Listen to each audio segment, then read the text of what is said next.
ખબરોમાં બન્યા રહેવા માટે બેલ આઇકોન દબાવો અને એબીપી અસ્મિતાને સબસ્ક્રાઇબ કરો. અમદાવાદ શહેર અને ગ્રામ્ય વિસ્તારોમાં પણ વહેલી સવારથી જ વરસાદી માહોલ છે. શહેરના મોટાભાગના વિસ્તારોમાં કમોસમી વરસાદ પડ્યો. SG highway, Paldi, Prahladnagar, Satellite, Bopal, ગુમા, Thaltej, Bodakdev, Vastrapur, Narol, Naroda, CTM, Ghodasar, Odhav, India Colony, Nikol, બાપુનગરમાં વહેલી સવારથી જ વરસાદી માહોલ છે. તો આ તરફ ગોતા, જોધપુર, ઘાટોડિયા, વાળજ, રાણીપ સહિતના વિસ્તારમાં પણ વહેલી સવારથી ધીમી ધારે વરસાદ વરસી રહ્યો છે.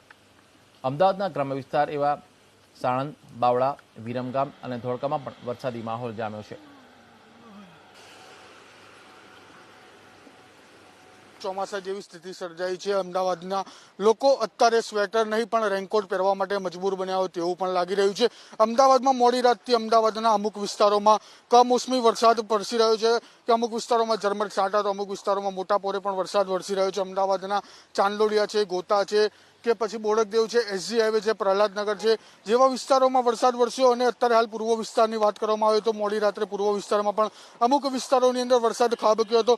જે પ્રમાણે હવામાન વિભાગે કહ્યું હતું કે વેસ્ટર્ન ડિસ્ટર્બન્સ સર્જાય તેથી વરસાદ અમુક ગુજરાતના જિલ્લાઓમાં પણ વરસી શકે છે. દક્ષિણ ગુજરાત હોય કે સૌરાષ્ટ્ર હોય કે પછી મધ્ય ગુજરાત હોય વરસાદ વરસ્યો છે અને હાલ જે ખેતીલાયક પાકો હતા તેને પણ નુકસાનની ભીતિ સર્જાઈ રહી છે.